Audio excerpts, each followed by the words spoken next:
Ang mabuting balita ng Panginoon ayon kay San Juan. Papuri sa iyo, Panginoon. Noong panahong iyon, naroon uli si Juan at ang dalawa sa kanyang mga alagad. Nakita niya si Jesus na nagdaraan at kanyang sinabing, "Ito ang kordero ng Diyos." Narinig ng dalawang alagad ang sinabi niya at sumunod sila kay Jesus.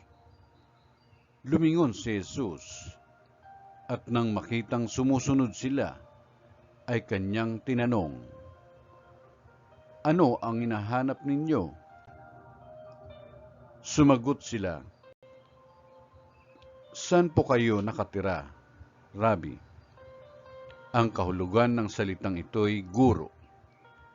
"Hali kayo at tingnan ninyo," ani Jesus. Sumama sila at nakita nila ang kanyang tinitirhan at tumuloy sila roon ng araw na yaon. Nooy mag-iikaapat na ng hapon. Ang isa sa dalawang nakarinig kay Juan at sumunod kay Jesus ay si Andres, na kapatid ni Simon Pedro. Una niyang hinanap ang kapatid niyang ito at kanyang sinabi sa kanya, "Natagpuan namin ang Mesiyas." Ang kahulugan ng salitang ito'y Kristo, at siya'y isinama ni Andres kay Jesus.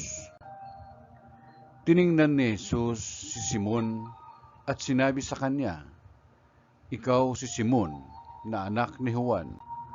Ang ipangangalan ko sa iyo'y Cephas." Ang katumbas ng ngalang ito'y Pedro. Ang mabuting balita ng Panginoon.